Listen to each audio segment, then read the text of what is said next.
An enormous banquet hall shimmered beneath artificial light, where endless mirrors reflected polished smiles, expensive clothing, raised glasses, and conversations so carefully rehearsed they sounded almost identical no matter where you stood. While servants moved silently between marble pillars carrying silver trays through crowds of politicians, artists, businessmen, philosophers, and socialites who laughed at precisely the right moments, praised each other with calculated warmth, and performed confidence with the precision of actors who had repeated the same role for years. And despite the luxury, despite the music, despite the appearance of connection, something colder moved beneath the surface of the evening. Something almost mechanical, because society rarely rewards honesty first. It rewards performance, and performance, when repeated long enough, eventually begins to look like personality. And on that evening, the people filling the hall did not merely come to celebrate success, influence, and status. They came to protect the image of themselves they had spent years constructing. And at the far edge of the room, untouched by the rhythm of praise and performance surrounding him, stood Friedrich Nietzsche, calm, observant, watching the ballroom not as a social gathering, but as a stage where fear disguised itself as sophistication. And that difference did not go unnoticed, because people become aware of authenticity most clearly when they themselves are pretending. And one of the younger men nearby, elegantly dressed and admired by nearly everyone in the room, finally approached Nietzsche with a smile practiced so perfectly it almost concealed the exhaustion beneath it. And he asked a question that sounded playful on the surface, but carried something far heavier beneath it, asking whether Nietzsche truly believed modern society rewards fake people more than honest ones, and whether authenticity still has value in a world where influence, popularity, and success often belong to those who know how to perform confidence better than everyone else. And the question moved quietly through the hall like perfume through warm air, because everyone who overheard it recognized something personal. Within it, an hypocrisy, unlike philosophy, rarely feels abstract, and Nietzsche did not answer immediately. And that silence created something unusual, because in places built on social performance, silence feels heavier than conversation, and heavy silence forces attention. And when he finally spoke, his voice was calm, almost softer than the orchestra echoing through the mirrors and chandeliers. And he said that society does not reward fake people because it admires deception. It rewards them because performance is easier to tolerate than truth. And the words did not land like criticism. They landed like exposure. And exposure, when aimed at identity, is never easily ignored. And the banquet hall, once filled with elegance and certainty, no longer felt entirely comfortable. The crystal glasses still touched softly beneath golden chandeliers. The mirrors still reflected elegant smiles, confident posture, and conversations polished carefully enough to sound effortless. And yet, somehow, everything had already begun to feel different. Because once a thought begins to move inward, the world outside often becomes quieter, not because it changes, but because attention moves somewhere deeper, somewhere less comfortable, and the politicians, artists, businessmen, and socialites moving through that glittering hall felt that shift, even if they could not fully explain it, because something had been introduced that did not fit with the confidence they had brought with them. And when confidence begins to weaken, awareness begins to grow. And awareness is rarely gentle, because awareness does not remove performance. It removes the reasons people hide behind it. And the people surrounding him felt that pressure begin to build, not outwardly, but inwardly, because now the question was no longer about fake people. It was about why society feels safer around them in the first place. And personal questions are always harder to escape than philosophical ones. And the young man who had spoken earlier adjusted the cuffs of his jacket slowly, his smile no longer effortless, his eyes no longer entirely relaxed. And after several silent moments, he looked toward Friedrich Nietzsche again, this time without charm, without performance, and asked why honesty so often makes people uncomfortable even when everyone claims to value it. And the question carried something new, not superiority, not challenge, but vulnerability. And vulnerability is always more honest than certainty, because it appears when something real has finally been touched. And Nietzsche answered calmly, saying that honesty is dangerous because it interrupts social agreement. And the words moved to the banquet hall differently this time, because they did not explain deception, they exposed dependence. And exposure is far more difficult to resist than contradiction, because contradiction creates defense, but exposure creates reflection, and reflection is slower, heavier, and far more difficult to escape.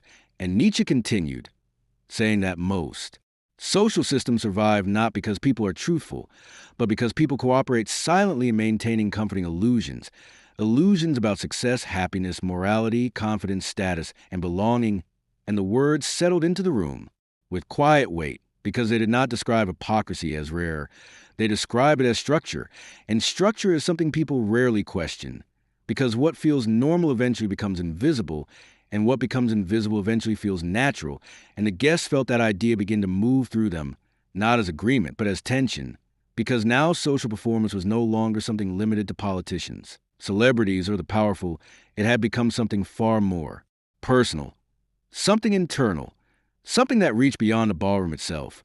And one of the older women standing near a mirror wall slowly lowered her wine glass, her reflection splitting endlessly behind her in golden light, and she asked whether authenticity is even possible in a society built on approval.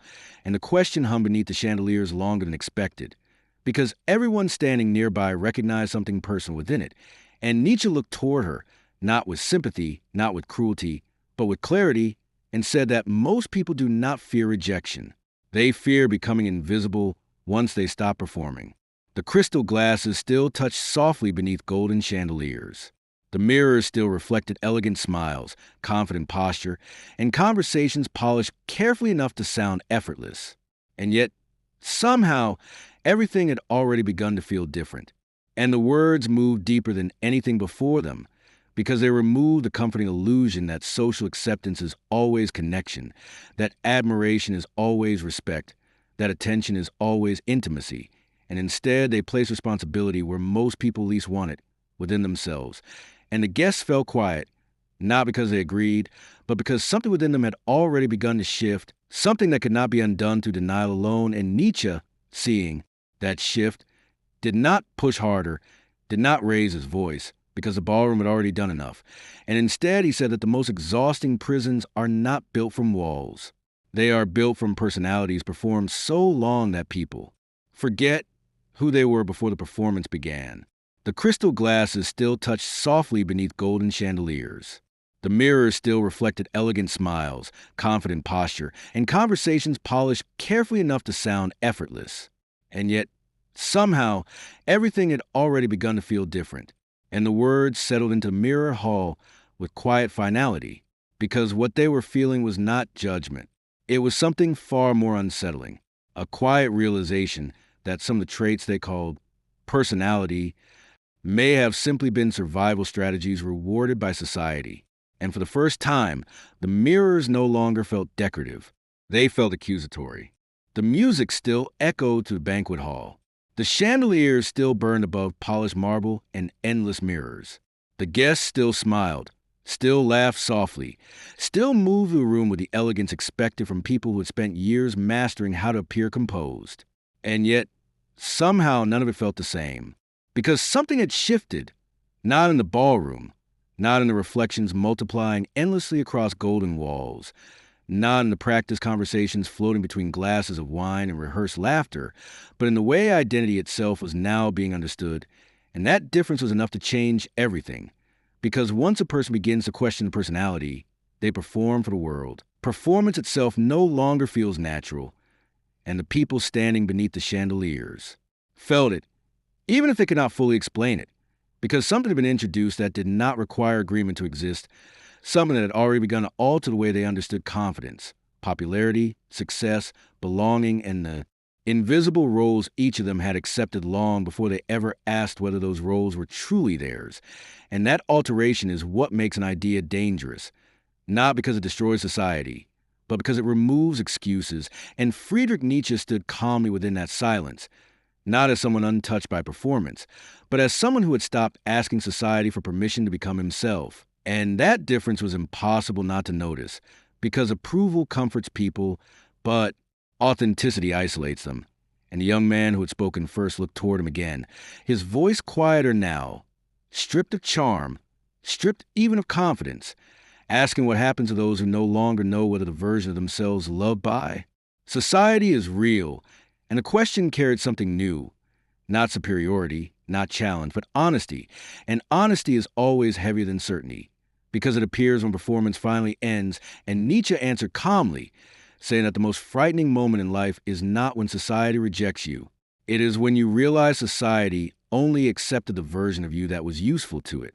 The music still echoed through the banquet hall.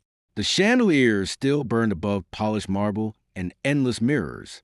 The guests still smiled, still laughed softly, still moved through the room with the elegance expected from people who had spent years mastering how to appear composed. And yet, somehow, none of it felt the same.